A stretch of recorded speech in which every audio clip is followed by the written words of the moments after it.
Welcome to Learning Photography with Duck. Here's your host, Duck.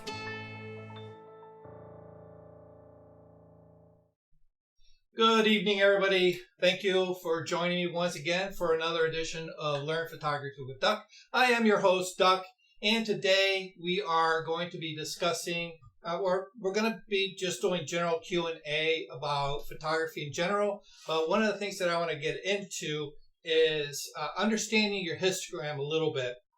Before I do that, I just got a couple quick announcements, and then I want to turn it over to Bill, who wants to share something with us. All right, so the first thing I need to mention is that there's a couple of live get-togethers coming up. The first one is coming up on Thursday, the 24th. We're going to be getting together at Criscuolo Park. I hope I pronounced that right. I don't know if I did. Criscuolo Park in New Haven. It's a little community park that sits on the bank of the river overlooking the Q Bridge.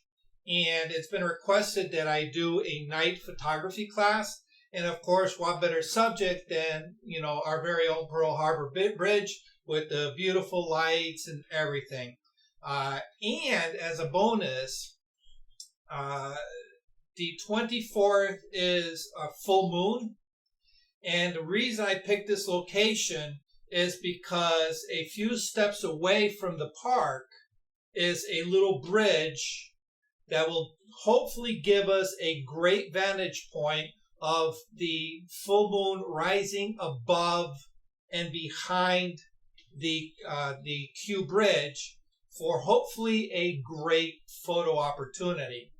Now, I've never, put myself in a situation of shooting the full moon behind this bridge, so I am approaching this as if,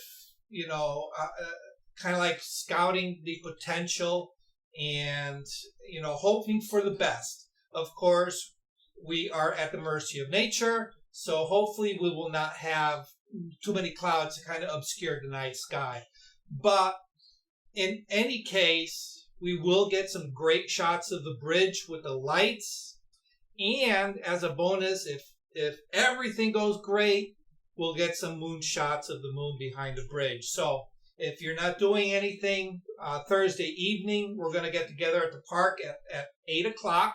That way we all get a chance to set up for the blue hour shots of the bridge with the lights. And then the moon rise is a little bit before 9 o'clock. And by 11 o'clock, it'll probably be too high in the sky to make a pretty picture. So we're going to have a very short window of opportunity there. So it's going to be kind of hustle, hustle, hustle. But hopefully we get something really, really good. So if you're not doing anything, come and join us. If you are not a member of my Patreon, it's $10 workshop. If you are a Patreon member, it's free of charge. So please take advantage of it. Come out and join me. The second thing that I have on the docket is this Saturday morning at Southford Falls. Southford Falls is a gorgeous local location. It's used by a lot of photographers for taking wedding photos, engagement photos, family photos, because it's a beautiful park. We're going to be getting together there to do our annual multiplicity photo shoot. Unfortunately, because of COVID, we had to miss it last year. So hopefully you'll be able to join us this year. The way it works is I get people together into partners. You work with a partner to create a little scene that you populate with multiple images of yourself. We then take it, we combine it in Photoshop to create a scene, and we're going to be having a special Zoom class the Monday immediately after our workshop, and I will go over on how to use layers to combine the multiple shots into one seamless photo. So hopefully you'll join me for that. All right, that's enough talk about what's coming up. what I like to do is I like to go ahead and turn this over to Bill, who wants to share something with the group. Go ahead, Bill. Okay, this is good. One of our members here. And am I clicking this? And Yep, do you see this? Yep. Oh, okay. How cute. At North Haven Camera Club, we had our awards ceremony last week. Jill Coulter won not just one picture, but for 2 pictures, and the best picture of the year in her group.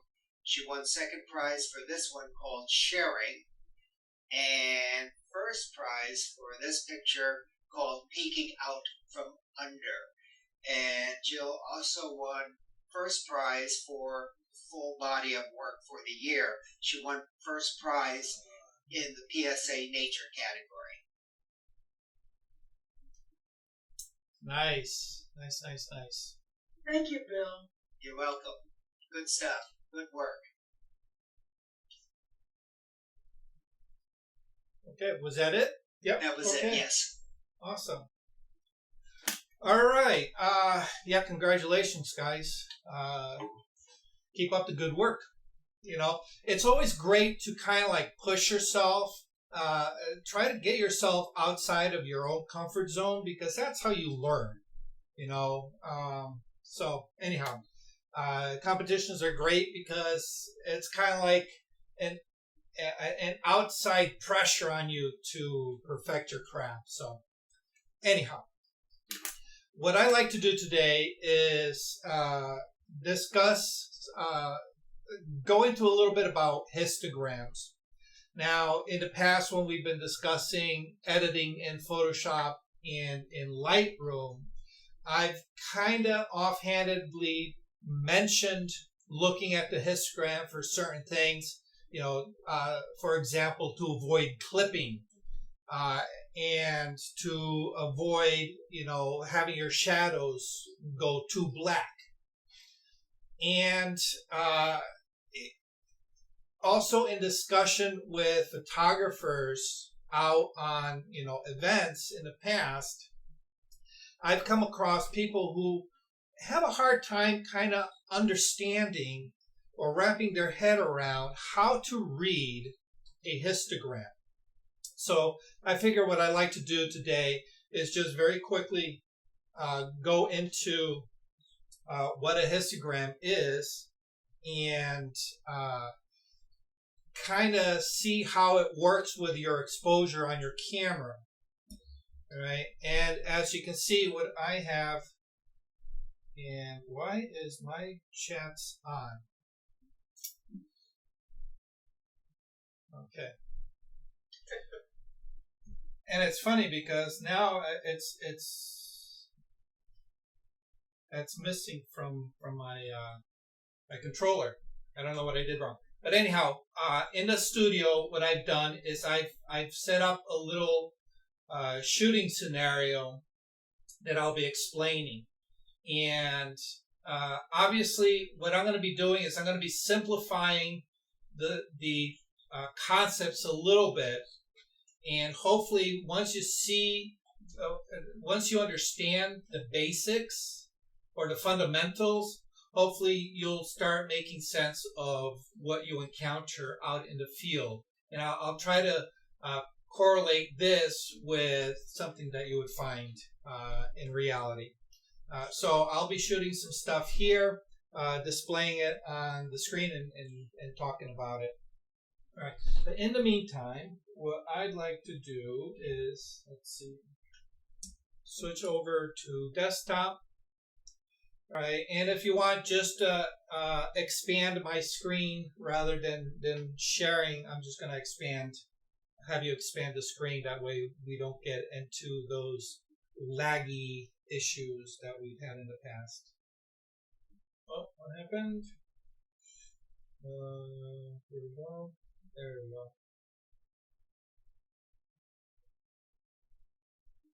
Of course, now it doesn't want to work. Why? Oh, I know why. Let me launch my program real quick so I can draw on here.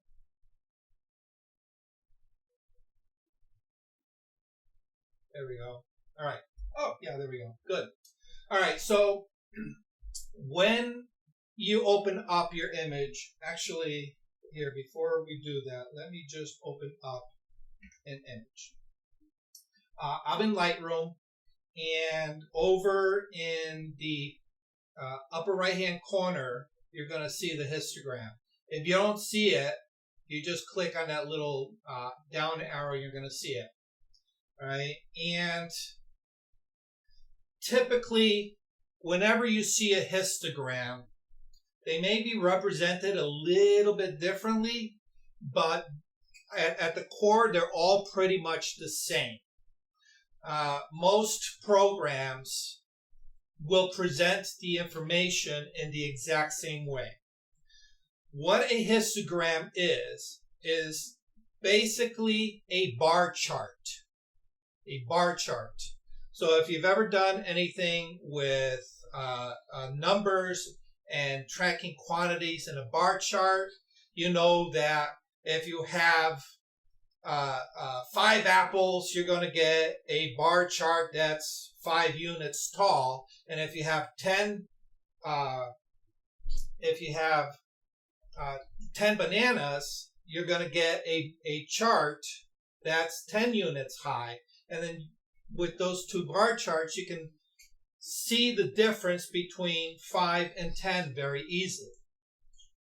With a histogram, the bar chart's a little bit more elaborative because it goes from completely white pixels all the way across the gamut to completely black pixels.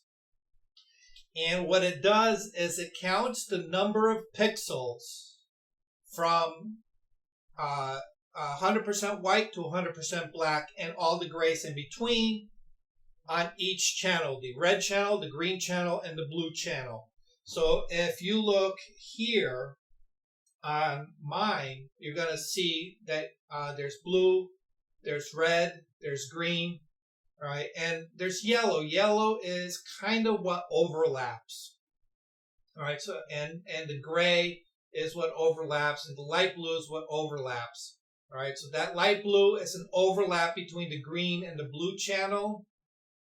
The gray is an overlap of all 3 channels, and the yellow is an overlap between the red and the green channel. All right, now I know that kind of sounds a bit confusing, but after a while you get kind of used to reading the histogram. For now, what I want you to think is in terms of luminosity, or how light or how dark something is. All right, and one of the easiest ways to do it is to just think in terms of gray. All right, terms of gray. Because after all, basically, each one of these color channels is just a series of gray tones from 100% white to 100% black, and all the tones in the middle according to each color channel, red, green, and blue. Everything all the way on the right-hand side is 100% white.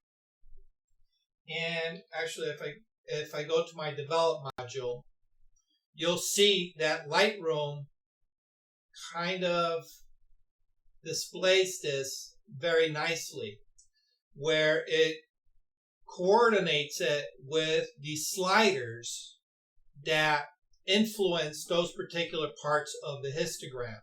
So all the way on the right, we have our whites, and if I hold my cursor over that far right end of the histogram, you'll notice that this slider right here, my white slider, will become highlighted.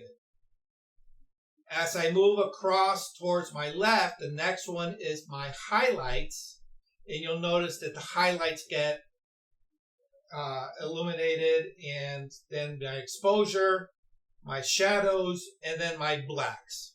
So each one of these quadrants represents a particular quality of light recorded on the histogram. So that we have. I never knew that there was a correlation between moving the arrow on the histogram and seeing the sliders. Is that also like that in ACR? Yes, it is. Yeah. Yeah. What's nice about it, not excuse me, not to get too far off the track, is that you can influence those sections by moving slide right in the basics panel, or you can come up and if you notice how as I hover over the histogram, my cursor changes to a double arrow. I can click and drag that, and it's going to influence that section of the histogram as well. All right. So that's a great visual way of knowing exactly what parts of your image you are going to be modifying. So for example, if I want to bring my highlights down, I can just go to the highlights section of my histogram in Lightroom or ACR, and I can drag it towards the left, which represents the dark side. All right, the darker pixels on the left, lighter pixels on the right. Therefore, if I drag things to the left, it gets darker. If I drag things to the right, we're going towards the white pixels, everything gets lighter. Everybody understand that concept? Okay? Good. Now, this is fine and dandy when we can see it in an editing program like Lightroom or like Photoshop, because it's displaying it for us in a graph format.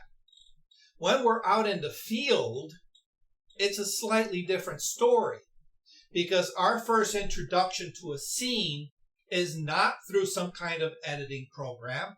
It's through our eyes before we even put the camera to our eye for that initial composition. So it's great to be able to make some kind of correlation between what our eyes see and how the camera sees it. And this is where kind of understanding the histogram will enable you to make that connection, so that it makes it easier for you when you approach a scene to understand how you're going to expose for it. All right, so everybody understands the exposure gets dark as it goes to the left, gets bright as it goes to the right, because that's where our pixels are.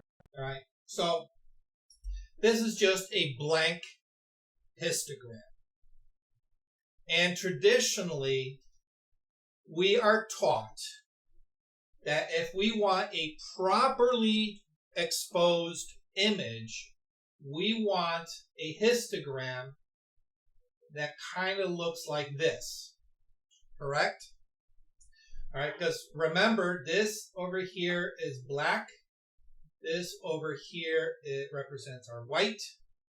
And this is our 50% gray. 50% gray. 50% gray is what our camera meters are calibrated for. This is where our camera meter wants to place everything into. So when we take our initial meter reading, it's taking that value that it's reading from the scene and saying, okay, whatever that value is, I have to make it 50% gray. So when you make your adjustments with your aperture, with your ISO, and with your shutter speed, and you put that little indicator in the center, that's 50% gray. So what do I mean by that? This right here is a typical meter that you would find. when that meter is, let me see if I can do this in the screen. When that meter is pointed right here, that means whatever the scene is, it's going to register the overall value. Basically just take it and you mishmash all that together, make one soup of gray, whatever value that is, it has to place it here. And for the most part, it's pretty much on the money. Okay? Because what it's doing is it's evaluating the entire scene, and you can see that there's a lot of black. All right, I got my black here. I'm wearing a black shirt. All right, we got black here. Right in the center, though, we have white. I got a lot of white in my beard. I'm pretty white. Okay, and then we have a bunch of gray tones. So if we were to take an average of this entire scene, whatever that average is, the camera's gonna register it as a number. And it's gonna look at that number and say, all right, how close is that number to middle gray, 50% gray, or 153, all right, if you're going by the RGB numbers. And it's going to say, all right, in order to get to that middle gray, you need to bring your exposure to this point right here. Okay? And then you take a picture, and then you say, oh, wow, everything in my highlights is blown out. And that's because the camera is fairly dumb. All right, it cannot make the decisions that you need to make. So being able to understand and read your scene ahead of time allows you to make for those corrections so you can nail your exposure a little bit better. And we'll get to that in a little bit. All right, coming back over to our histogram. If we have a histogram that looks like this, we can normally say, well, it's piled up all over here where our blacks are. This photo must be underexposed. Underexposed. And again, it depends on what you're photographing. If everything you are photographing is shades of dark, then that would be false. It would be a properly exposed image. If we were to take these pixels here that are supposed to be in the blacks and shadows and purposely move them over into that 50% gray, we would be purposely underexposing our shadows.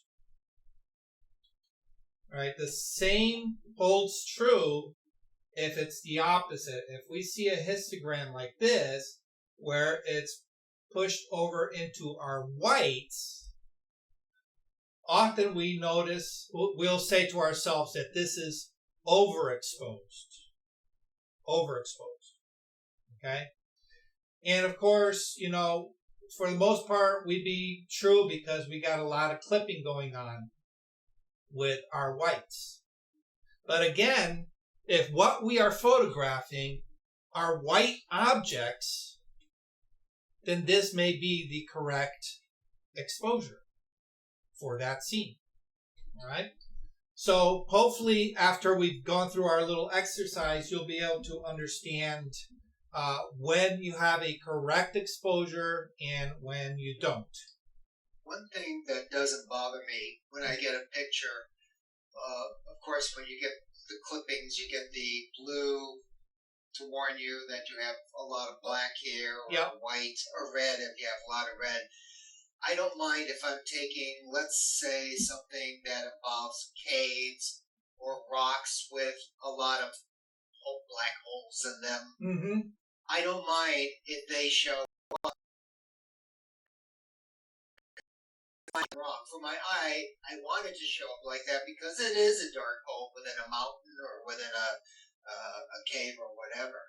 Which Am I is, right? yes, which, again, this goes to where you, as the artist, need to understand that there are going to be certain rule overrides, I guess you can call it, that are particular to the scene that you're photographing. All right, so for example, this scene right here, you should recognize this one. Yes. From our field trip. My birthday. Yes, that's right. It was your birthday. You'll notice that our histogram has a big spike all the way over to the left-hand side that's crawling up that left-hand side wall. And if you notice that little triangle right there, that little triangle is activated, meaning that I am clipping.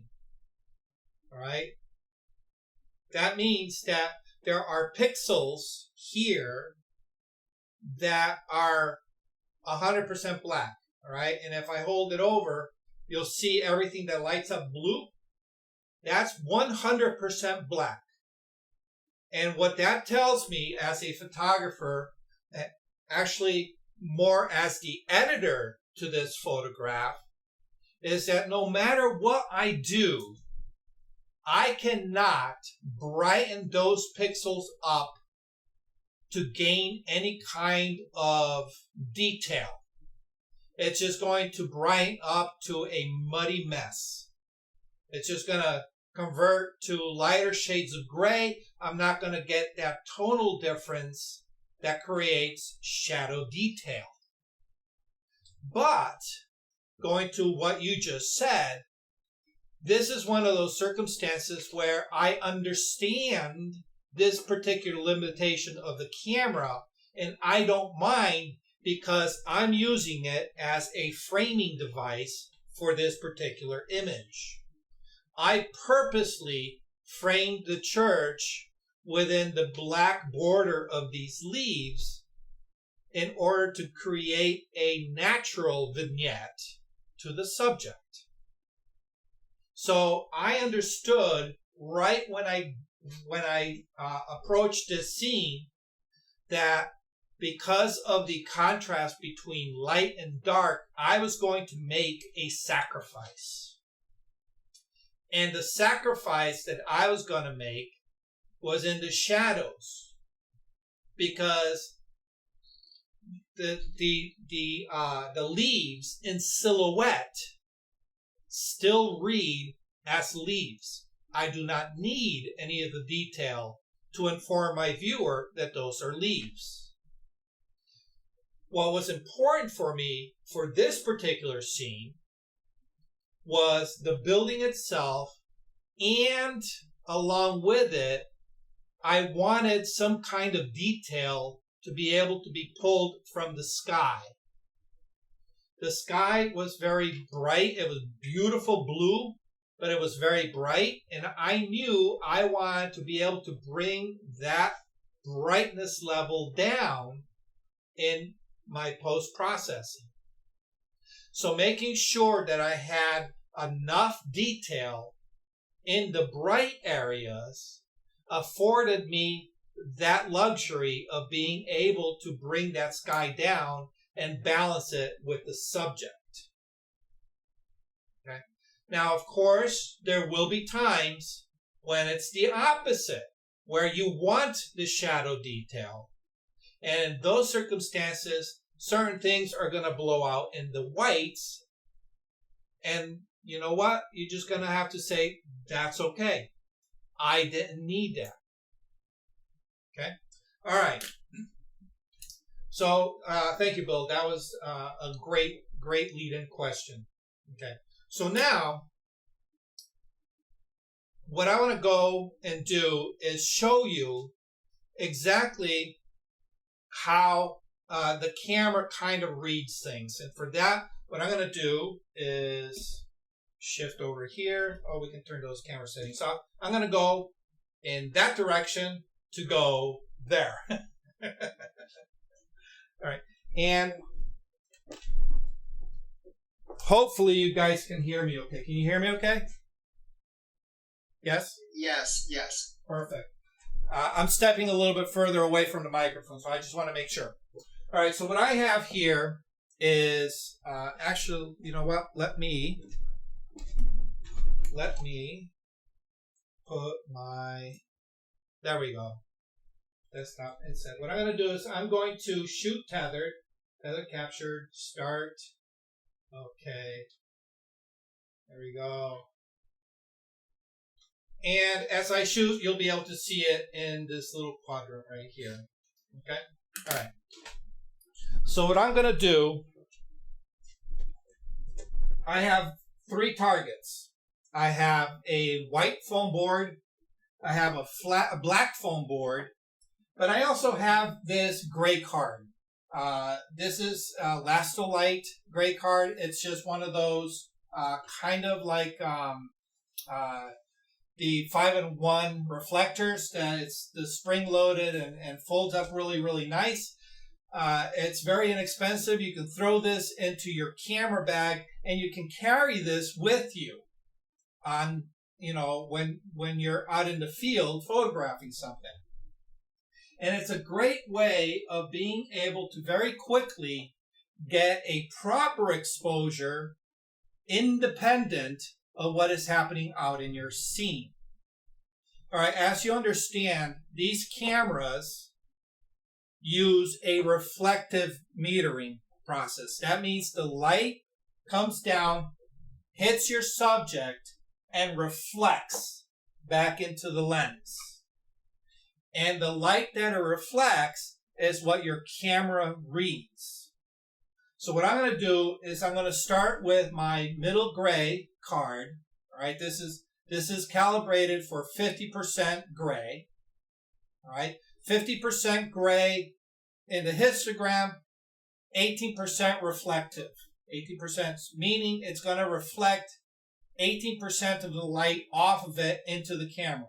All right, so it gets a little confusing. I'm going to take a photo. And what I'm going to do is I'm just going to basically fill the entire frame. That's why I got my long lens. Fill the entire frame with just the gray card. And I'm going to meter the camera so that the meter is in that 0 position on the in-camera meter. Okay? So that means for this particular shot, I'm at 400 ISO because I'm indoors. Okay. I have my aperture set at the lens's sweet spot, which is f8. And that's going to give me an exposure time of 1/8 of a second. So it's a very slow shutter, but it doesn't matter because everything's stationary here. All right. I take a photo. And we come and take a look at it.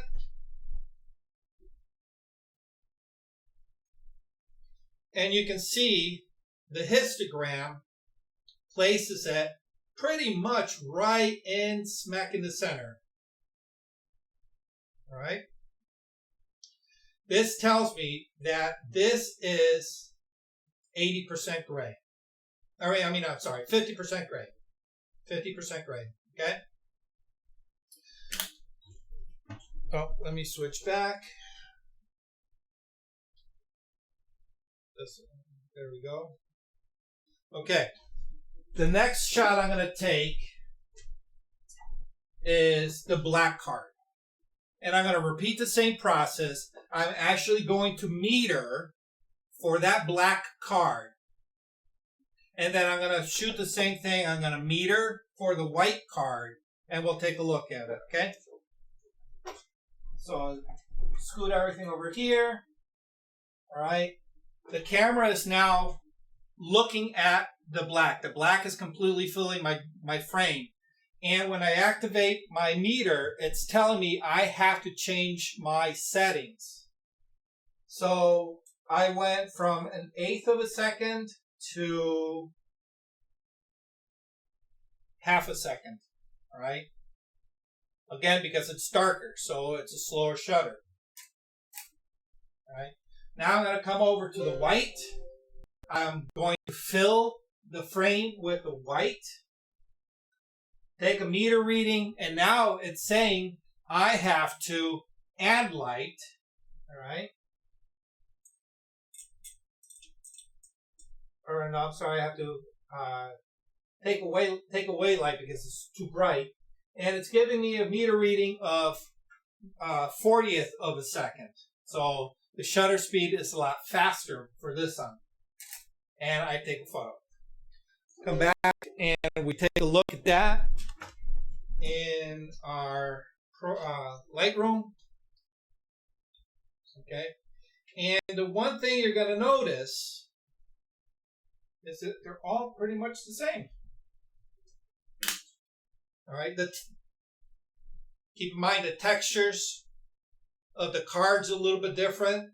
All right. You can see the bullseye and the 50% gray target. And you can see that my black card has a lot different texture than my white card. But all of these are properly exposed according to the camera. All right. And this is why I always tell people, be careful with your in-camera meter because it will lie to you. And this is what I mean by lying. Each one of these is a proper exposure according to your meter. But if we look at it, this is supposed to be middle gray, which it kind of is. But this is supposed to be black. It's not black. And this is supposed to be white. It's not white. So I cannot rely 100% on that meter because it is dependent on what it is that you're photographing. And this is, again, why I say where your brain, the computer in your head, has to override the computer in the camera. All right, so what do we need to do?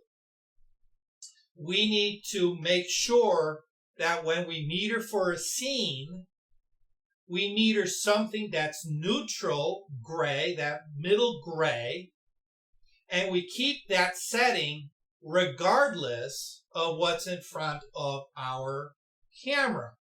So for example, in this studio space, that light is not going to change unless I purposely change it. I either add more lights or I turn that off. That light's not going to change. And for the most part, when you are outdoors, unless you have heavy clouds where the sun is moving in and out of the clouds, oftentimes when you're outdoors shooting, that sun is not going to grow brighter and dimmer very sporadically.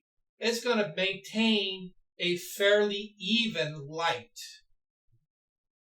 What will change is the lighting situations of where your subject is in relation to the sun.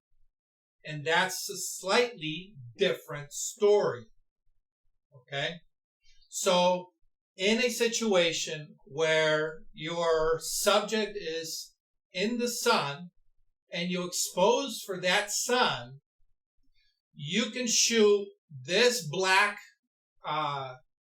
diffuser or this white background or this gray or this gray or this gray.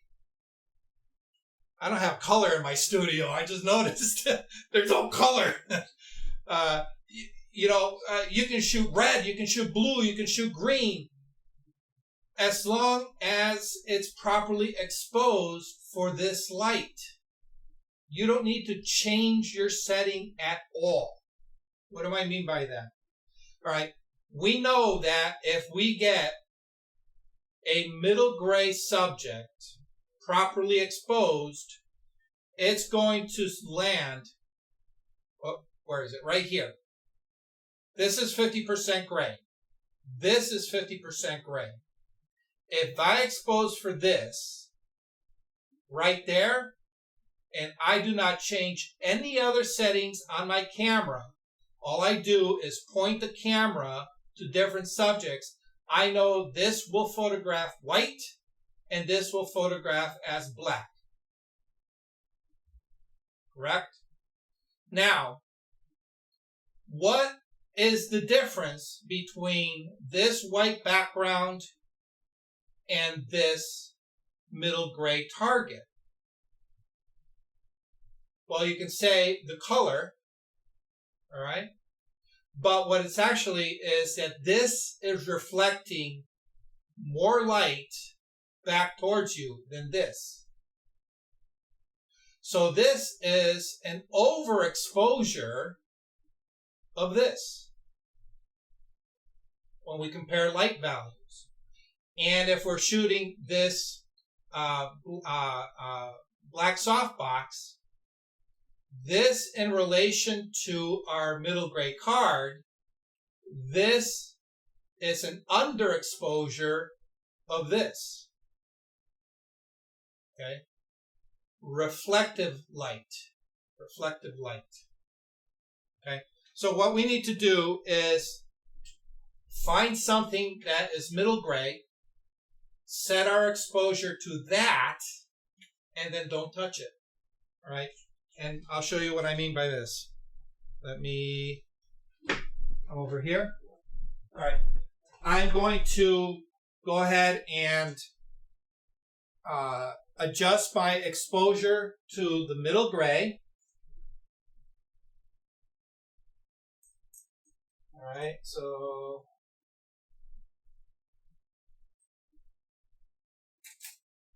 okay. And now I have a proper exposure according to this middle gray card. So if I were to back up and reframe to get all three in the same shot, all right, I'm not going to change my exposure. I'm just going to change my focus, take a shot, and let's take a look at that.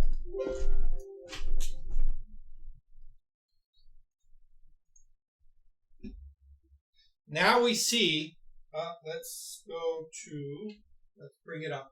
Now we see, oh, look at this histogram. Oh, I couldn't have planned it better. Look at that histogram. Okay. We have our black card, we have our white card, and we have our gray card. Perfectly illustrated in the histogram. Okay. Now, if you notice that the black and the white card are not pushed to the extreme edges, all right, that black is not here, and the white is not all the way over here. Okay, because and we don't want it. Because even though we recognize those as being a black card and a white card, they really aren't 100% white with no detail, nor are they 100% black with no detail. Okay, you can see, you guys know what these foam boards look like. When you look at a black foam board under normal light, you can see the texture of that foam board because it's not 100% black. It's not like a black hole where just light sucks into it and completely disappears. We can see variations of dark grays that we, in our minds, in our vernacular, we call black. The same goes with the white card. When we look at the white foam board, we can detect very, very faint shades of very light gray, and that variation gives us that information about the texture of that foam board. And it also does not reflect 100% of the light back into your eyes. It's not like you look at the white piece of foam board and you go, oh my God, I'm blinded. No, because it's not that effective of a reflector. Okay, so this histogram represents those items very, very nicely. Okay. Now, here's the thing. When we actually, let me pull up. Let me go back to that histogram right here. Oops. Where's my histogram? There it is. When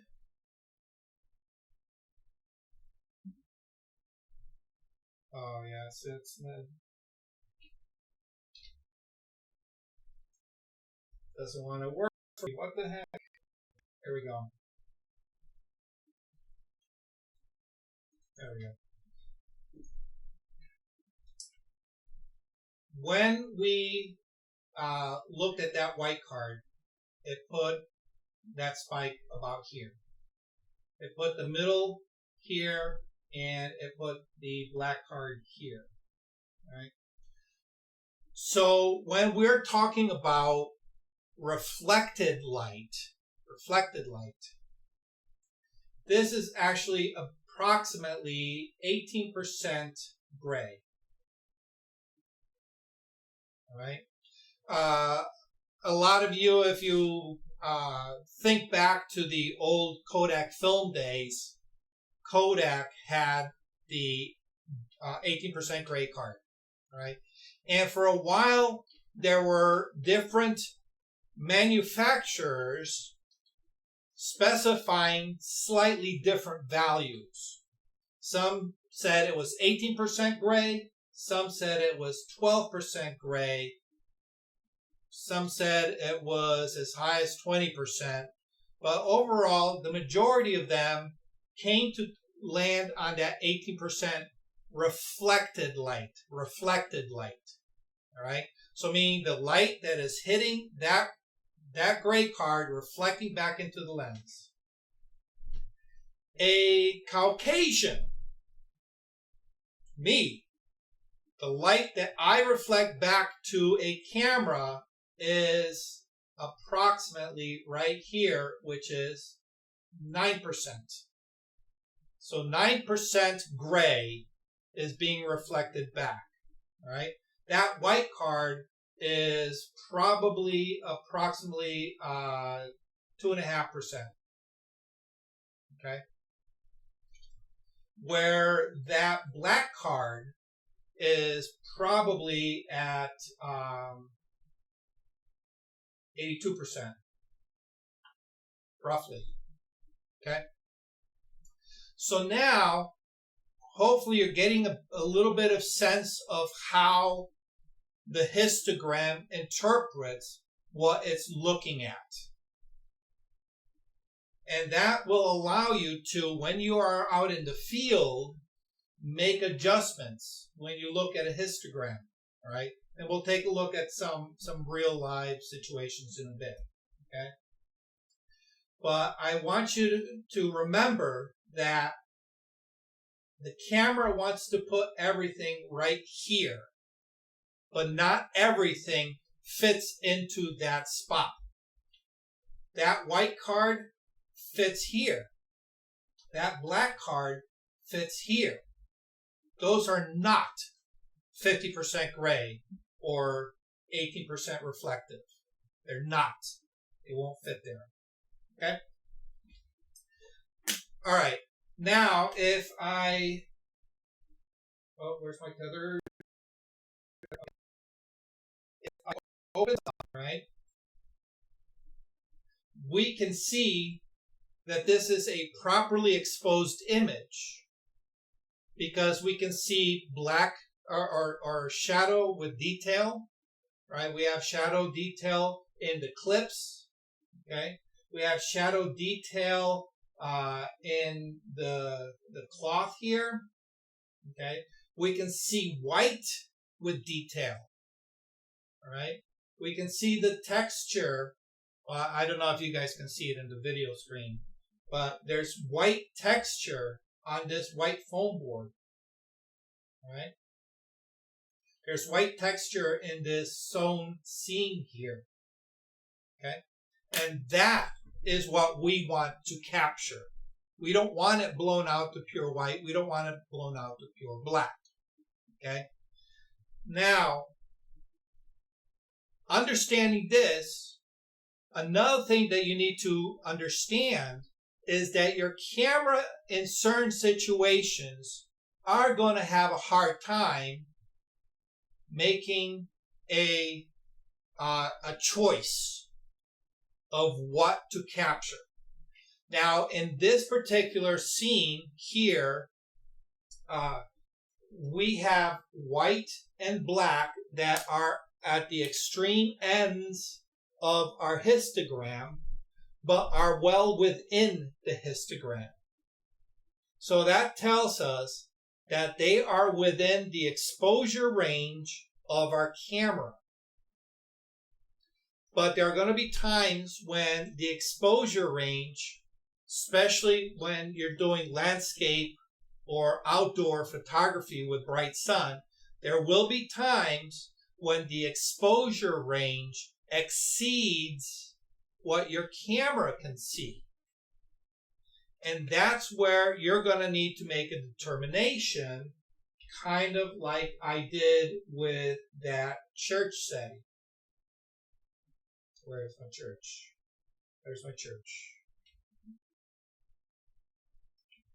What the heck? Where's my church? There's my church. There we go.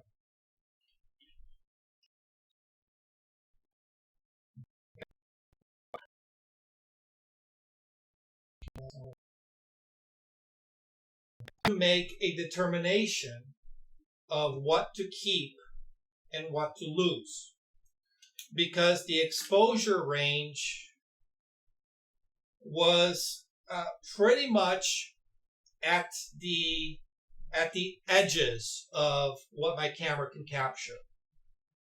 All right, and different cameras will have different exposure ranges. Some cameras have 5 to 7 stop exposure range.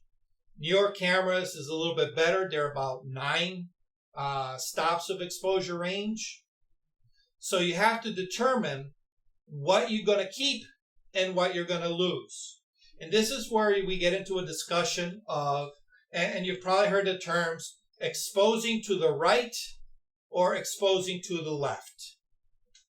And what that means is, are you going to favor the highlights in your histogram, or are you going to favor the shadows? And by favoring, it means what part of the exposure range do you want to preserve the most amount of detail? So if you're favoring towards the shadow, you're going to want to keep as much of that shadow detail as you possibly can.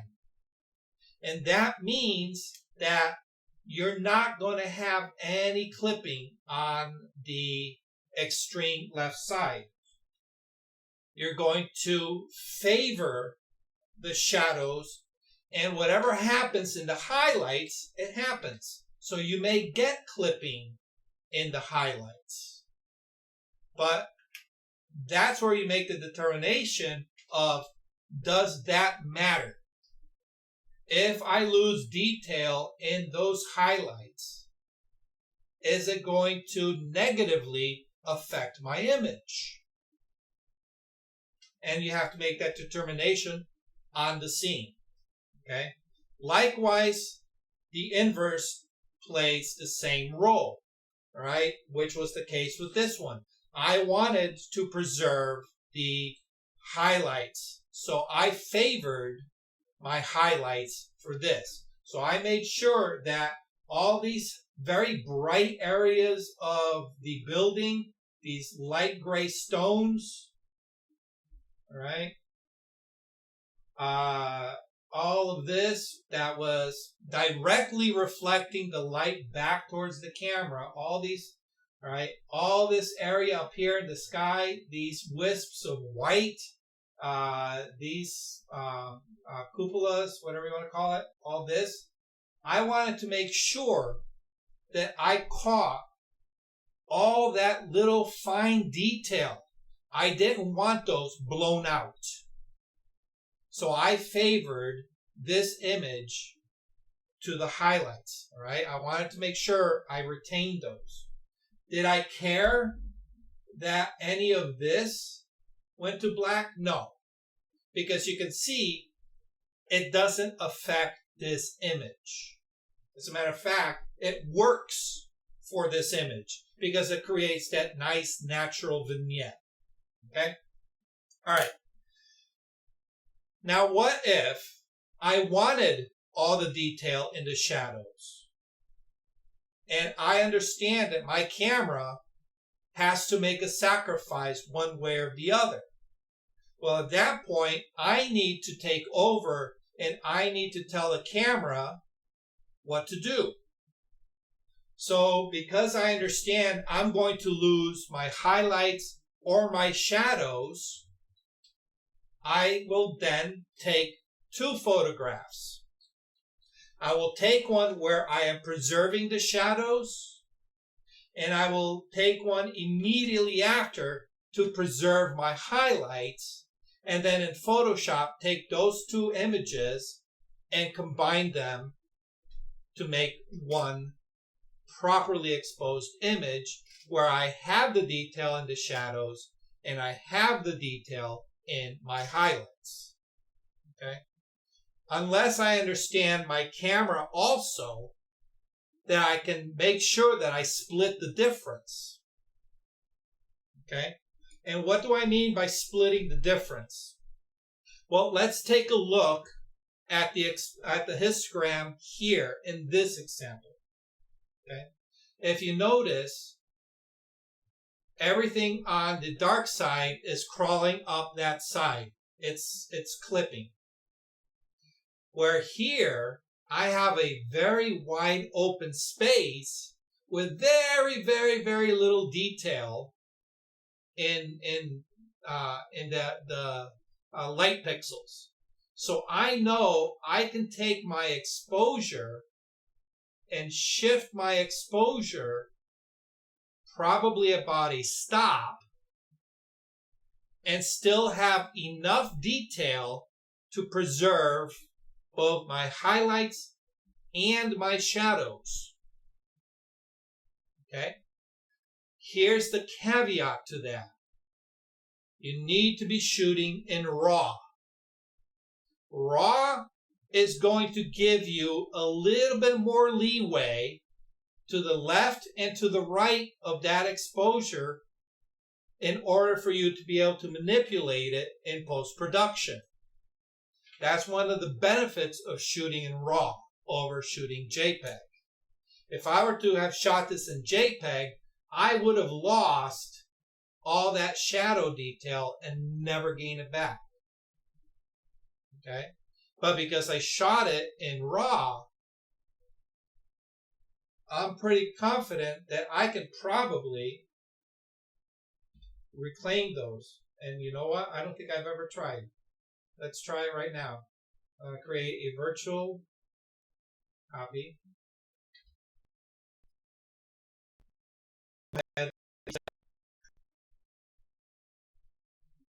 Reset everything. Okay. I'm going to bring my shadows in. Yeah, no, I'm not. Okay, so I did not split it. Okay.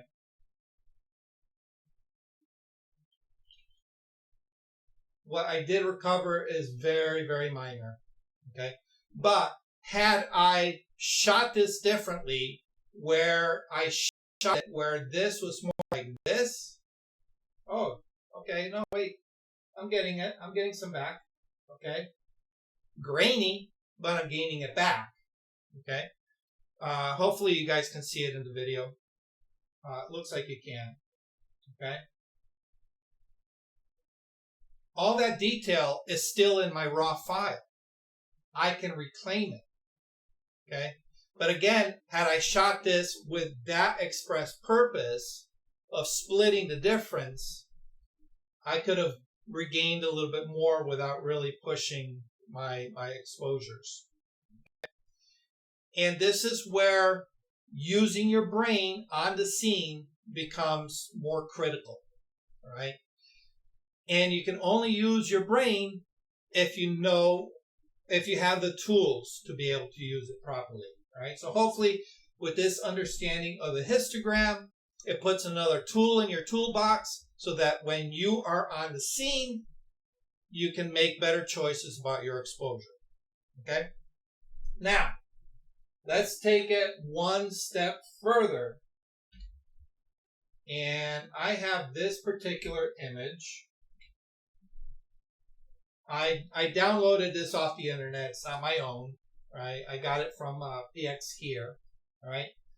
And it's got 3 different skin tones, all right? So we have Caucasian, we have a Latino, and an African American.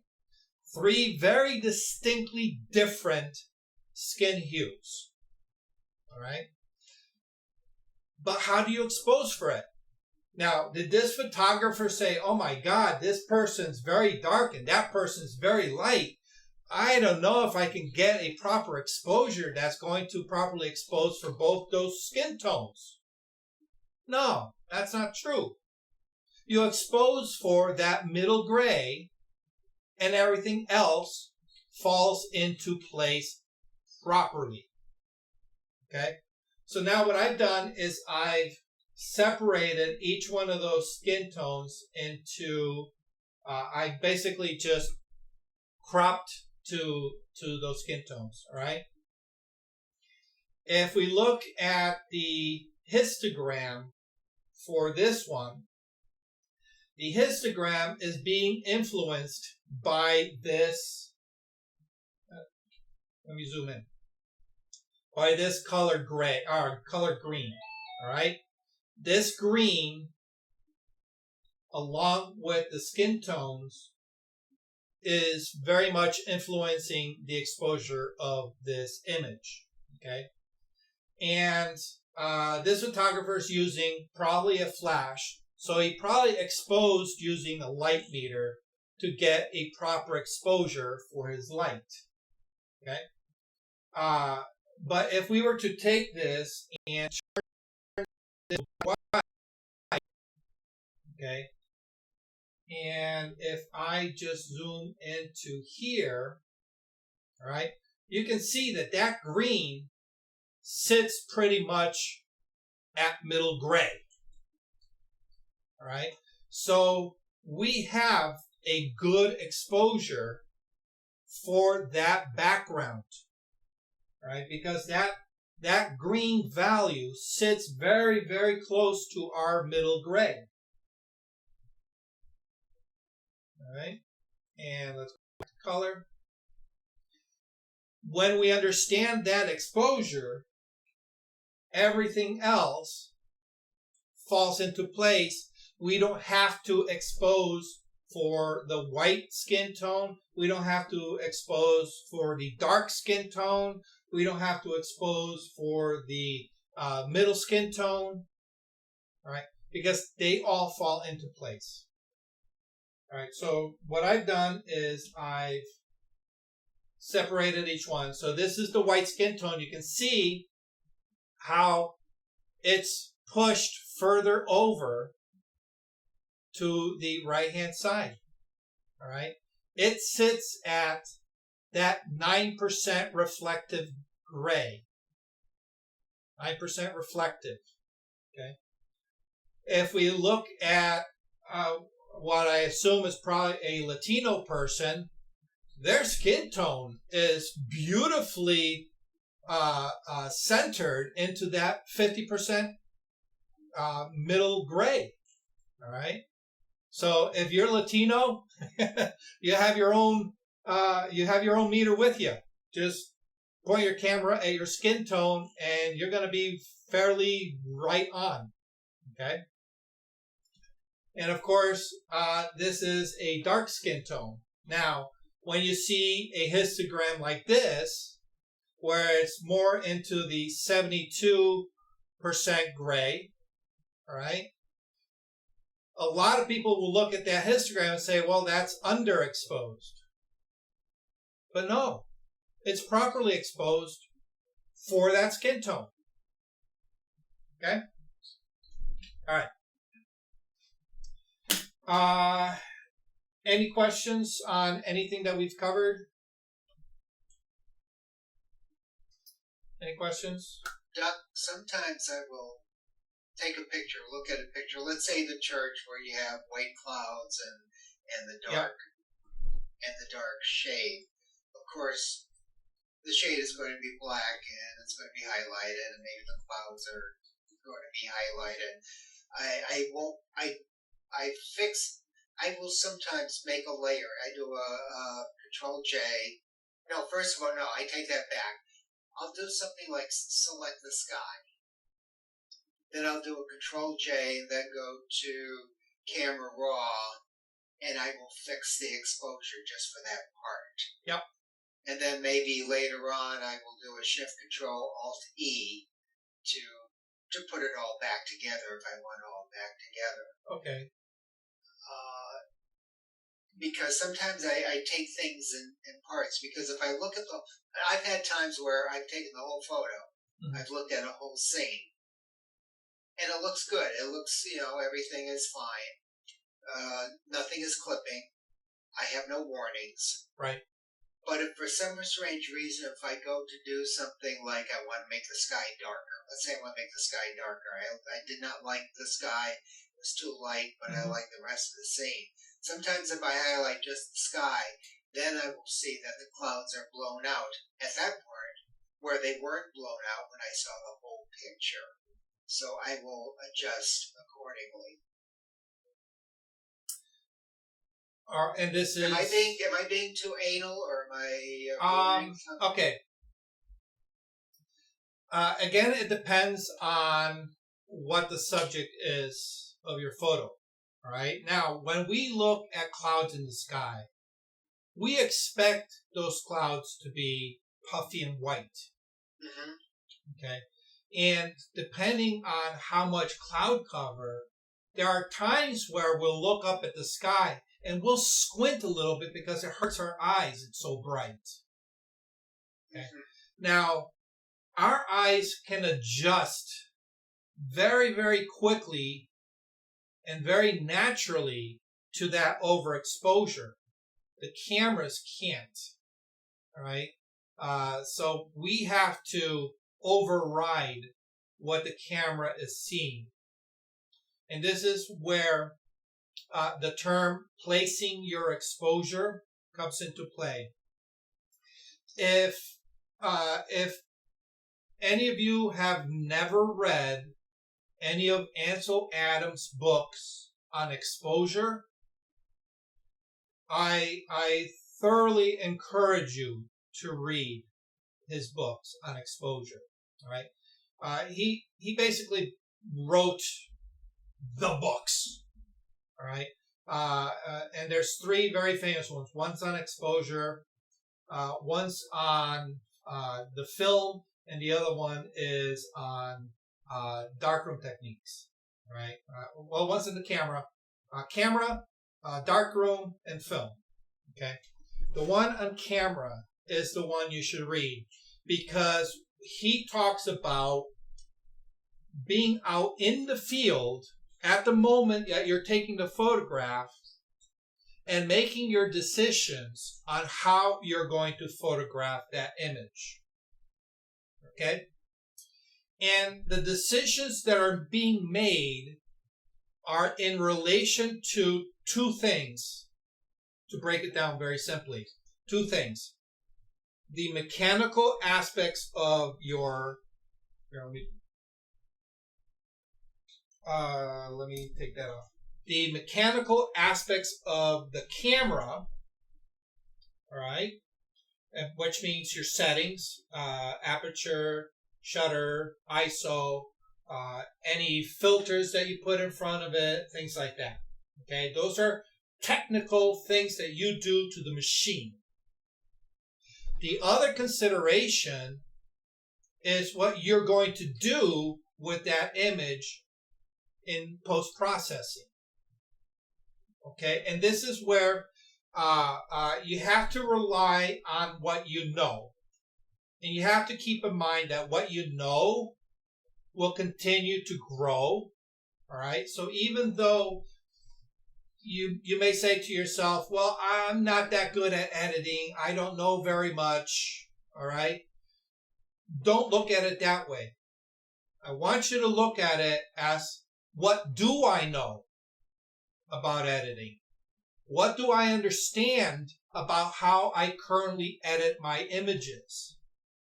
What do I like to see in my images when I edit them? All right, and I've talked about this in the past when I mentioned the presets that I've applied to all my images that are being brought into Lightroom.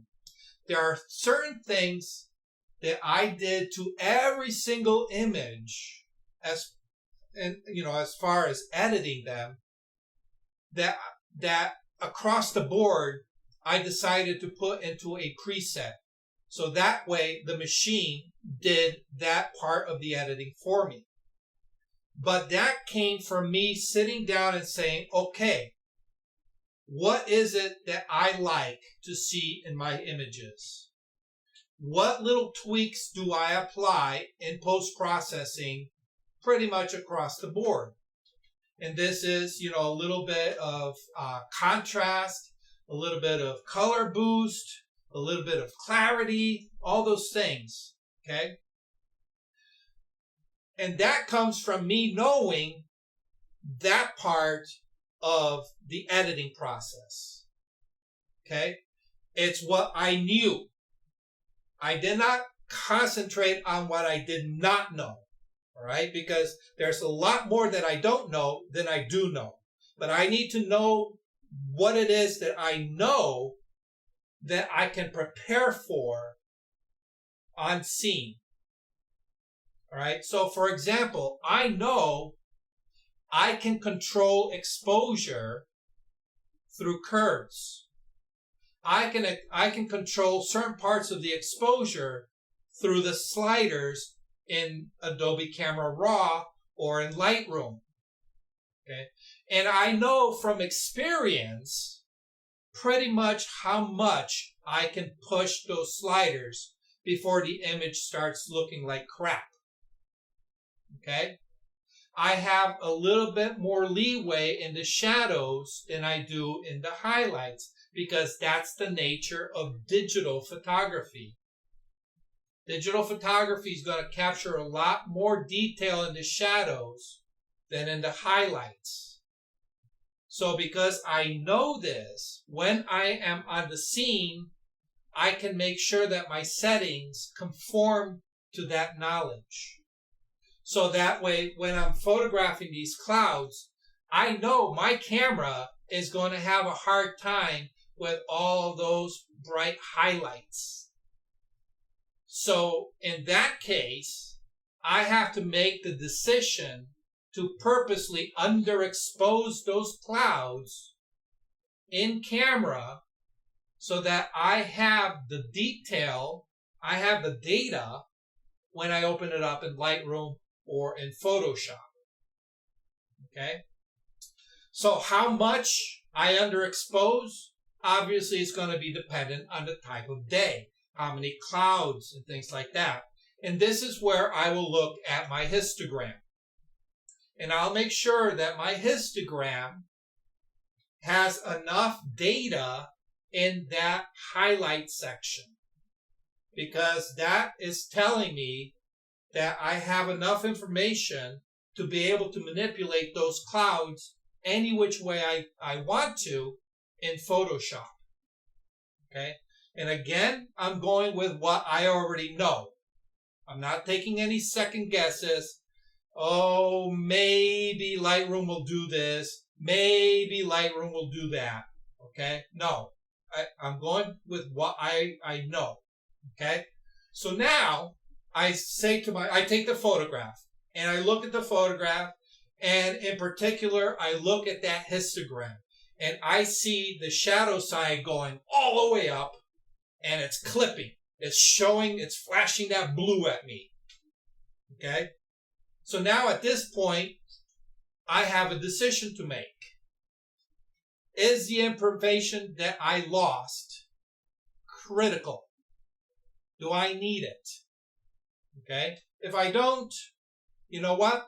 I know I still have, because it's a raw file, I know I have a little bit of leeway there. I know it may be a little grainy, but I also know that I can take it through some kind of denoise to minimize that. Okay? I know this because I've done it. I've learned it. Okay? I'm not making wild guesses here. All right? Or I can say to myself, well, I want that detail, but I don't want to be hassled with all that noise and having to apply filters, but it's just going to, degrade the quality a little bit. So I'm going to take another exposure, properly exposed for the detail in the shadow, and I'll combine the two. I'll use luminosity masks. I'll have a luminosity mask for my highlights, and I'll have a luminosity mask for my shadows from the second image. I'll take the brights from this image, the darks from this image, combine it into one, and now I have a properly exposed image with details in the highlights, details in the shadows, and great image quality. Okay? And this is the point that I wanted to bring you guys to, where you can understand enough, have those tools to be able to say, the camera can do it, or, no, the camera can't do this. I need to override it. Okay? All right. But that was, and just for your information, I know that you do a lot of event photography, Bill.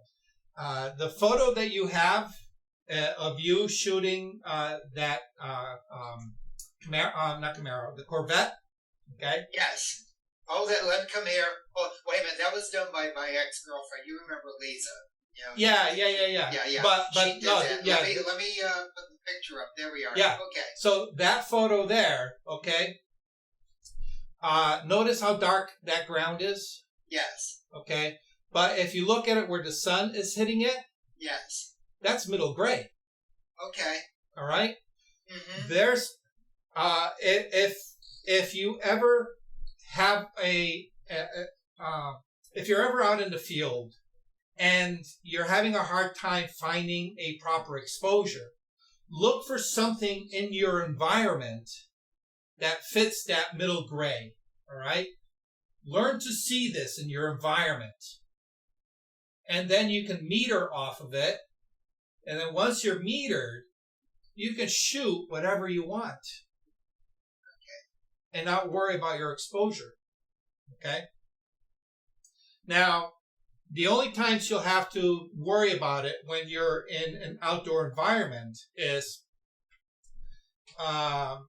oftentimes it does not matter where you are standing. Okay.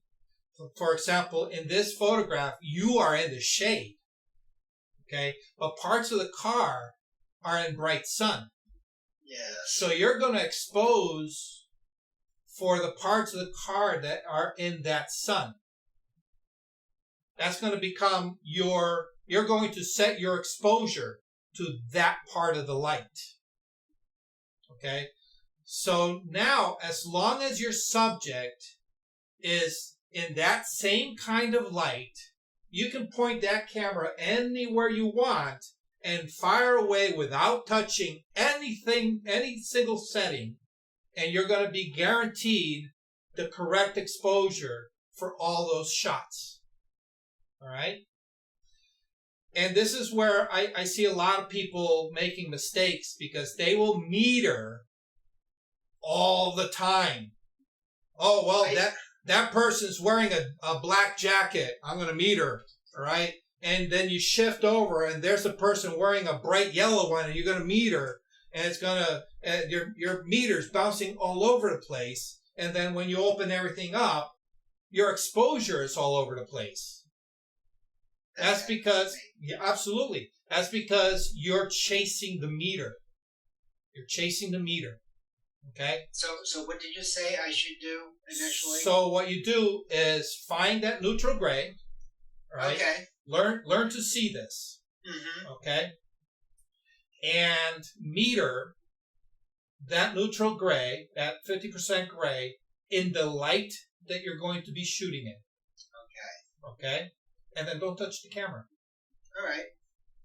Shoot the guy in the black. Shoot the woman in the yellow. Shoot the dog running around on the green grass. All right? All that good stuff. Don't change your meter. Don't chase that meter. They're all going to have, yeah. Oh, yeah, it's common. Everybody, I used to do it all the time. And all your exposures are going to be the same. They're going to have this was early on, where I really noticed I had a problem was you ran a photo shoot in Naugatuck, an outside photo shoot. Do you remember that? Oh, yeah, on the green. Okay. Yeah. I kept, and this is before, I should learn back, I'm going to pretend I'm using a camera here. What I'm doing is, let's say I'm shooting over here, and I change my exposure, and then I shoot over here and change my exposure, and again. And what I ended up doing was, I can't remember offhand, so what I was, I know what I was doing. I was doing my exposure, then moving my camera, and Yes. everything was just, that's what I was doing wrong. Yeah, So yeah. what I end up doing now is, let's say my target is here and I am here. Oh, I need to shoot the camera this way, but I want the exposure on this one woman here. So, but I want to shoot here. Yep. But my exposure, I want it based on there. So then what I did learn to do was to do the exposure, press halfway for the exposure there, set to 0, then come here and do it. And what I did before I figured that out, when I did that photo shoot, I was I was shooting here, exposing for here, without regard for that. Yeah. Yeah. Well, when you're in an outdoor environment, there are, I simplified it, but there are a lot of variables to take into consideration. All right. Now, I know you shoot events, all right? So, these considerations need to be, in your mind as you're shooting. Now, that comment that I said about you can shoot anywhere you want, as long as that light doesn't move, applies across the board. Okay? You can rely on that rule. However, when you finish, I have a question. Go ahead. Yep. However, what it does not take into account is your artistic intention. Okay? And when we do portraits in a studio environment, for example, what are we manipulating on our subject? We're manipulating the light, right? But why are we manipulating the light? Because we need the light to hit the sensor. We need the light for the exposure. No? Oh, yes, yes. But more important than that is we need that light. Face? Yes. We need that light to make our subject look fantastic. Mm-hmm. All right? We don't want ugly lighting on our subject. Okay? And what determines that ugly lighting or that beautiful lighting is not just the light, but the interplay between light and shadow. And that's one of the things when we are in an event situation that we have to be conscious of, because we often do not have control over our main light, which is the sun. Okay? We do have control over it, but it's very limited. So how do we control that light on our subject? It's our relation of us as photographer in relation to the subject that is in relation to the sun. If I put my back to the sun and I'm shooting my subject, that sun is hitting them square in the face. It's not going to be very flattering light. But it's still going to be the same exposure. If I turn myself around and I now place myself in front of the sun, all right, that puts the subject with the subject's back to the sun. Their front side is now in shadow. Again, my exposure does not change because you said the sun is behind you? The sun is behind the subject. Okay. Mm-hmm. Okay? Which puts their face in shadow. Okay. Mm-hmm. Now, the sunlight has not changed. Therefore, my exposure does not change. But if I take a photograph of them, because they are in shadow, it's not going to be a very pleasing image. Right? So what we need to do is we need to find that optimum where we either put it so that it's, at a slight angle, 45 degree. Okay. Think in terms of, where you put your lights in the studio, 45 degrees, that's the go-to, right? Put the sun 45 degree. Or better yet, put your subject slightly in the shadow under a tree so that that light is still coming at them, all right? You're still exposing for that light, all right? But now we've controlled the shadows to our subject, okay? Now, oftentimes when we're doing events, we're at the mercy. We can't, we need to get the shot, okay? We can't say, oh, well, that would have been a great shot, but the sun's over here, it should be over there. That's not possible. And we also sometimes can't go, wait, I love this shot, but can you do me a favor? Move over here so that it doesn't work, all right? So at that point, we need to make minor adjustments and expose for the subject. And again, this comes to understanding your camera, what you can get away with, all right? So if they're in a little bit of shadow, hey, I know I can open up those shadows in Lightroom or Adobe Camera Raw. I'm going to take the shot. And I know I have it. And I can manipulate it. Okay? But if I look at it and it says, oh man, those shadows are very strong, I'm going to adjust my shutter to compensate for that shadow and open up the shadows with the camera, knowing that I can burn down the highlights a little bit. Okay? And these are the things that you're going to make, on the fly according to the situation you are in. And this is where this brain overrides the camera's brain. All right?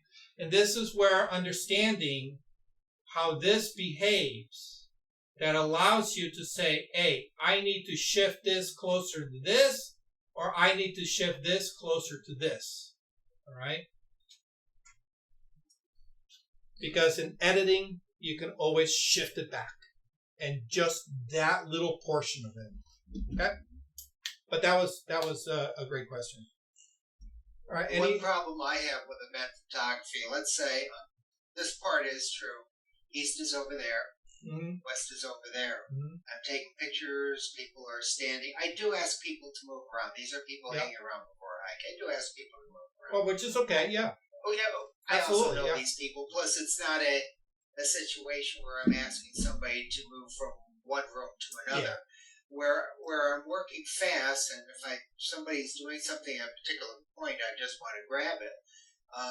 I could be shooting over here. Of course, in the morning, I'm shooting here towards the west, and the sun is coming up. And at this time of year, that sun is horribly bright. Yeah. I shoot somebody there, and they're great, and then I got to move over here quickly and shoot into the sun. Yeah. Oh, this is where having a flash comes into play. Yeah. Because then you can rely on that piece of machinery to help with your exposure. The spring that I did baseball, this is how they taught us how to take pictures. First of all, you couldn't set the camera. It was set. The settings are there. And what they wanted you to do, they wanted to use sun surveyor light, figure out where the sun was going to be at a 45 degree angle behind the person. Behind the person. So I'm here. We want the sun either there or we want the sun there. Yep. If the sun is high enough and the kids are short enough, you can get away with it. And hopefully if you have a nice background, it's even better. And we shot with flash. Mm-hmm. And of course, somebody with a better brain than I have, this national company, figured out this way to do this. And of course, I obeyed because these people know more than I do. I'm sure they tested it for hours. Yeah. And they did not change they set the camera for the right exposure. They set the flash for the right type of flash. And that was a genius way of doing, and I never thought of that before, a genius way of doing portrait photography outdoors. Yeah, and again, that harkens back to what I said earlier. Mm-hmm. As long as that light does not change, your exposure does not need to change. So, all right, hopefully you guys learned something that you can put into your toolbox. Can I ask one more question? Oh, yeah, absolutely. No, but it's a little related, not a lot, but if somebody had a question, or if you had a question about this particular topic, Histogram, go ahead before I ask my question. Yeah. Jill, Bonnie, any questions? No, we're good. Can you show that exposure meter again, please? Because this is what I'm talking about. This one here? Was it 0? No. I know the exposure meter to a camera. Yeah. This one here. Okay, yeah, because you showed this during most of the lecture. Somebody was talking to me the other day about bracketing, and I've done bracketing. If I'm doing bracketing, I usually do 0, 1/3 negative, 1/3 positive, maybe sometimes 2/3 or whatever. What is the best rule for doing bracketing? -1 and +1 or what? Okay. Bracketing requires a little bit more calculation. All right. Because often than not, your bracketing is not going to be, let me see if I can do this with fingers. Your bracketing's not going to, your bracketing's not going to be even to each side of the 0. Okay? Okay. Oftentimes, if you have a very bright sky, all right, you're going to expose for that bright sky by underexposing your camera, right? Mm-hmm. Okay. And if it's a very bright sky, you may be at a -2 exposure, but your shadows may be at a +1 to get that detail. Okay? So at that point, where is your middle? It's not 0. Okay. Okay? So oftentimes, and I learned this trick from Pat, oh my God. I can't remember Pat's last name. Oh, he's going to kill me. Anyway, what he does is he throws the camera into live view mode. And he has it so you can see the histogram along with the meter. Okay? And he'll adjust the exposure until the whites are just about ready to start clipping. Okay, and he'll make a note of where on that meter that exposure is. All right, so like I said, it could be at -2, could be at -3, whatever it is. Okay, let's say for this example, it's at -2. Okay, he'll then turn the dial, all right, until the shadows start coming in so they're not clipping. So they're pushed all the way to the left-hand side so they're not clipping. And let's say in this example, the shadows without clipping, all right, because there's deep shadows, is at +3. Okay? So that tells me in order to get the highlights properly exposed, I need to underexpose my exposure by 2 stops.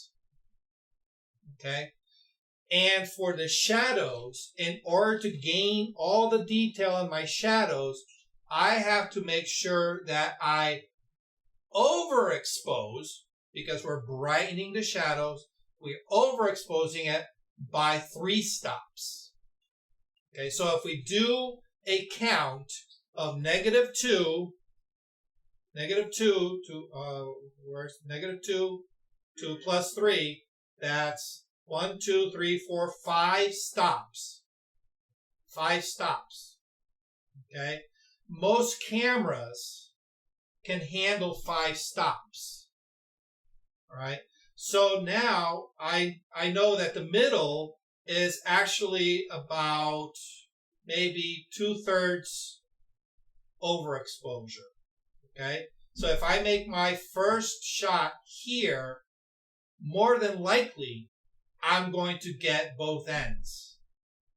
Okay? Are you talking about this for HDR? Well, this is exposure bracketing.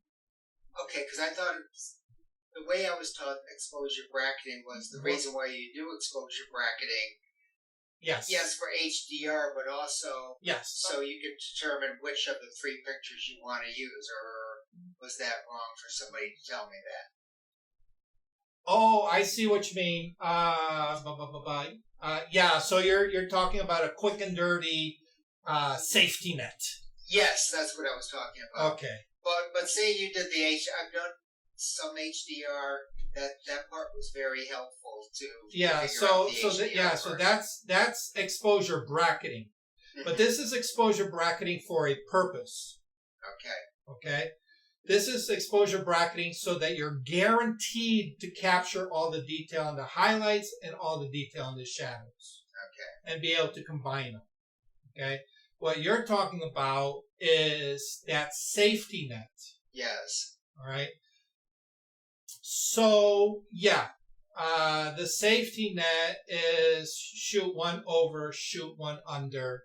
All right. 3 consecutive shots. The problem is, if your initial exposure is off, your safety net will be off by that much. Okay? So, you're going to hope for maybe that one of those gets lucky and nails a good enough exposure. But you're going to be off somewhere. Okay? Because typically if you're exposing for something, you're exposing on purpose for a particular part of that image. It's not like you're just holding the camera up and say, well, I don't know what it's going to get. I'm just going to take a picture. No, doesn't make sense. Okay? We're making an exposure for something in that scene.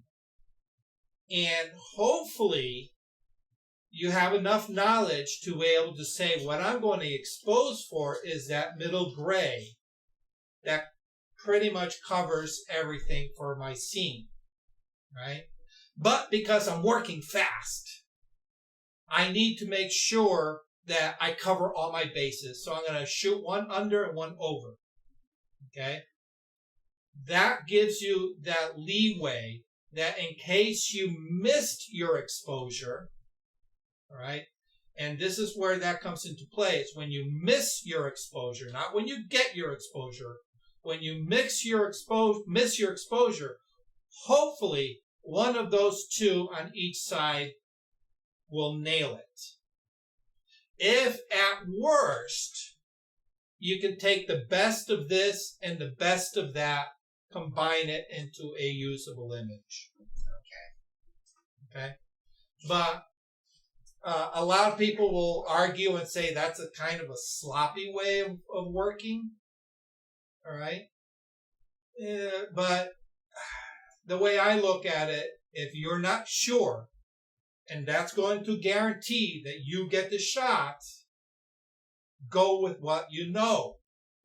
Don't go with what you don't know. Go with what you know. Okay? Obviously, work to get a proper exposure in the first shot, but in case, at least you have a fallback. Okay. All right? So hopefully that answered that question. Thank you. All right, so I know, Bonnie, you're going to be joining me for the bridge shot. I might. I'm not exactly sure. Okay, well, yeah, hopefully, all right. But for the bridge shot, we will be using what we learned today on that shoot. So keep that in mind. All right. Jill's been kind of quiet. And, of course, she's got her little tamarind up, so I don't even know. She's probably sleeping back there.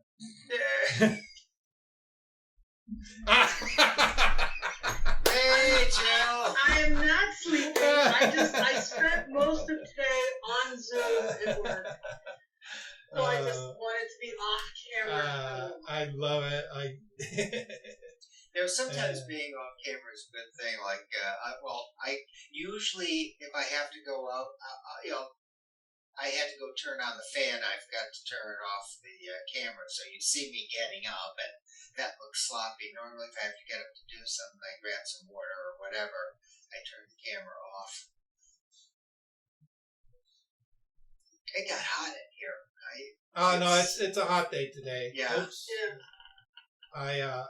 I'm roasting myself, so let's see. Let me get you. There you go. Got my little inset. There we are. Boston. Alan is hurting. I saw his post, so hopefully he gets better soon. As you know, Alan, Sue, Fenton, and I went to Boston. This was one of the pictures I took.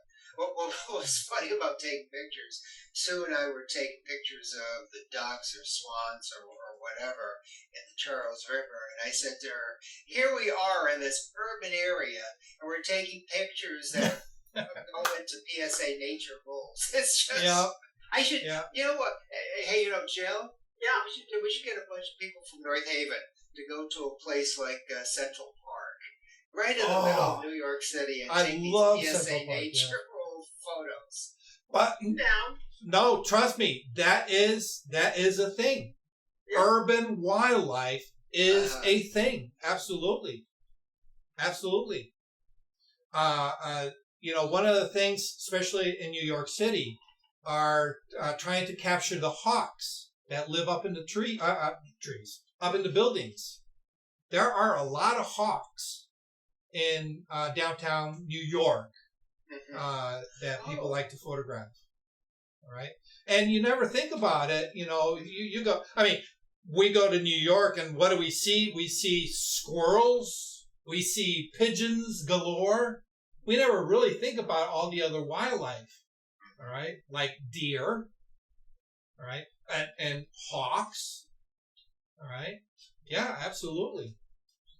Last time I was in New York, we just went to Highline Gardens. That's pretty too. They did a fantastic job with renovating that whole High Line.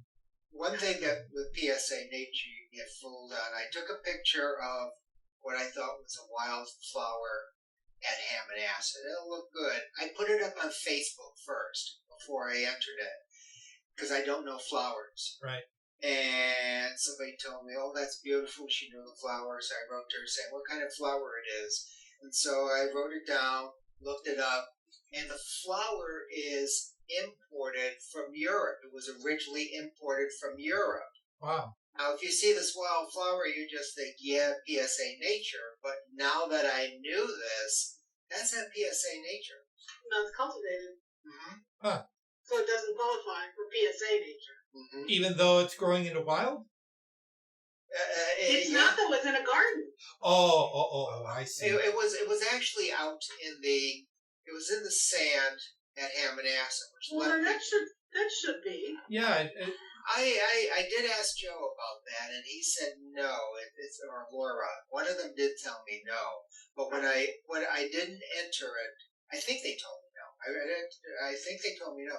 But when I saw that it was actually imported, it's like, I don't think that qualifies for PSA Nature. Some of us have had questions about what is PSA. Yeah, I have pictures that I don't enter in PSA because I'm afraid it won't. So I put it in traditional. Well, what does PSA stand for? Photographic Society of America. Oh, okay. There are rules regarding their PSA Nature rules. I feel like, looking at this picture on the side here, I feel as if I'm doing TV news in Boston. Seriously. Here I am. Yes. And today in Boston News. Good evening. I'm Bill Delane, WBZ TV4 News. Here we are. There you And go, those yeah. call letters and the. I took up radio and television in Boston. Okay. I grew up outside of Boston. Oh, you did? Yeah. Okay. Yeah. Hi, I'm Tom Ellis. You remember Tom Ellis, don't you, Jill? Yep. Okay. He was this big Texan, and I met him once.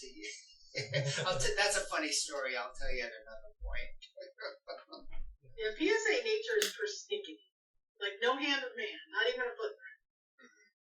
And if there's a little tiny house on the horizon of that sunset, nope, can't be there. Really? Wow. Yep. Okay. Stone wall, like people have tried to enter things where here's a duck in the pond and there's this little stone wall over there. Well, and Jack told me on Saturday, I was at the zoo and had a walkabout with Jack Bradley, their unofficial photographer, right? Mm-hmm. Learned how to shoot through the fence and not get the fence in the picture. Yeah.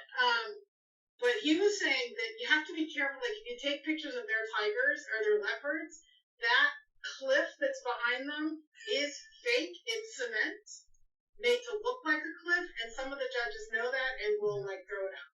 Yeah. Because they know it's not a real cliff. Yeah.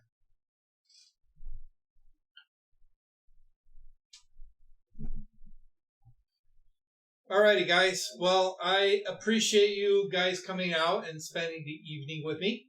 Hopefully it was productive. I'll see you on Saturday, Doc. Oh, for the multiplicity. Awesome. Yep. Great. Hey, I finally figured out what I want to do. Oh, good. I'm bringing my Tai Chi uniform, my Tai Chi sword, my Tai Chi fan, and I'll just do different poses. There you By the go. way, hey, Doug, if you ever want to do something with a model, I was talking about somebody today, some of my hiking group. She's not a professional model, but she has the stature, and she's kind of a little bit artsy, and I think she would go along with, let's say we were doing Hawaii on the beach. She would go along with maybe finding props or taking the props that we have, and she's posed for me informally, and Okay. I think she would be very good. Awesome. Where's she from? Well, good. Oh, well, okay, not too far from me. Okay, Right. yeah, cool. Yeah, I got to start doing more people photography. I'm so stuck with my products that I need to Robert branch did out. a photo shoot in Hartford. He did models Hmm. a few weeks ago. Yeah, Actually, Marquee. Robert's got one coming up at Gillette Castle that looks to be good. Yeah, saw that. Hopefully, he sets a date that I can attend because I love Gillette Castle. That's beautiful, beautiful grounds there. So. Doug, that was one of the first ones we did together. I think Yeah, you were on that. yeah. That was Mid Connecticut. Yep. 2010. Fall of 2010. Yeah. Wow. So we put that together. Way back when. Yes. Next week, maybe I'll show you the picture. There was one really good picture. It was talking about props. Vicky had a prop and a scarecrow prop and a little bit. So it's a picture of her, a tripod with a camera on it, and her scarecrow on a stick next to her. Nice. Yeah. Another one that I really enjoyed were the ham and acid beach shoots. Oh, yes. Yeah, those were a lot. What she called them? She called them Capture the Wind. Captured the Wind, yes. Yes. Those were a lot of fun. There's one of me sitting at a desk on the beach, and this was Yeah. like a month or two after I retired. I retired 3 times. After I retired from the phone company the first time. So here I am with my Hershey hat, t-shirt, Yeah. and I don't even know if I have that picture. I'll have to ask Sue. She probably owns it. Hey, Doc, what are we supposed to bring on Saturday other than our camera? Our tripod and stuff? Bring a tripod. You will definitely need to put it on a tripod. Yep. And I am of the belief, and I strongly encourage people to do this, that if you have your camera on a tripod, have some kind of triggering device. Yep. Okay. It just makes it easier rather than, putting your camera on timer mode, because then you have to go click and then you gotta, when's it gonna come out? Oh, damn, it took it. I wasn't ready, At least with a manual trigger, actually you can see my triggers right here. I prefer the wired ones rather than those infrared ones or going off your cell phone because there's a lag. I hate that. With the wire, it's instantaneous. And, whoever's operating the camera, looking through the viewfinder or whatever, they're like this. And just when they need to, they can trip the shutter. All right. There's no lag. There's no miscommunication. It avoids all that. Bring your props. I am going to bring a couple of changing tents if anybody needs them.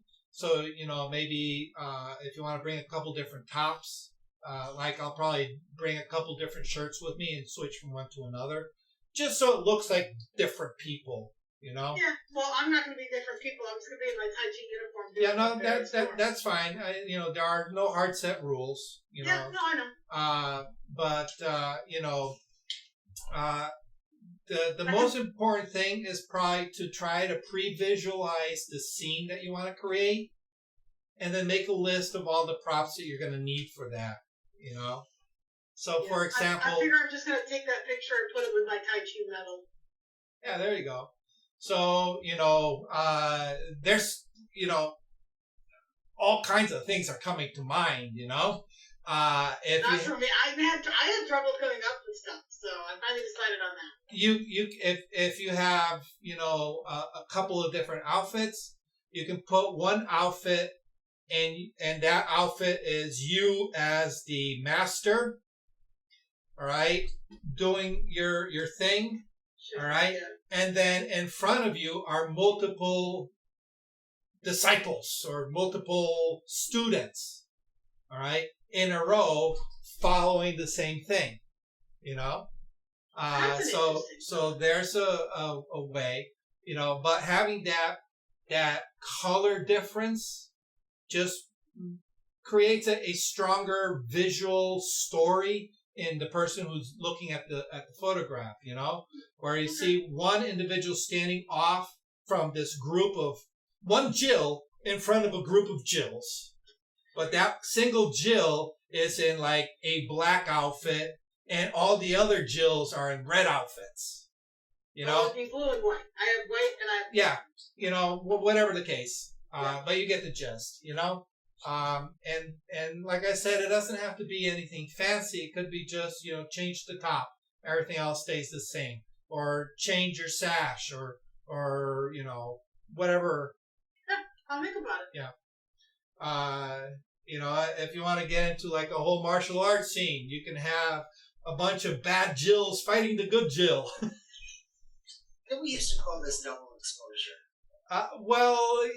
Double exposure is where you're creating two exposures on the same frame. Okay. This is a composite. You're shooting individual exposures, but compositing them later in Photoshop. So, different technique. So, but yeah, think about create these little scenarios and play around with them. One of the early ones that I did, I had my wife doing tug of rope with herself, and that was a lot of fun. So she's. See, I'm not inventive that way. Well, you don't have to. Just go online. I have a link to a Pinterest folder with all kinds of examples. You don't have to reinvent the wheel. Just find something that, strikes your chord and you say, oh, that's funny. I like that one. All right. And do it. Okay. Or, it doesn't even have to be a multiplicity photo that you're looking at. Find a photograph that you think is humorous. All right. One that tells a little story with, 2 or 3 people, and then recreate that with yourself in all those positions. It could be you're playing frisbee with yourself or playing badminton with yourself, or you're reading a book to, multiple, captivated Jills. We did one where one of the people was playing cards with herself. Okay, you can be playing chess with yourself in the background. Okay, all kinds of good stuff. The thing is to think creative, think in terms of a little story, right? And that's my problem. I'm not creative like that way, right? Like I'm a database analyst. I just look at numbers. Excuses. Jill, that's how I feel about where I'm a techie, and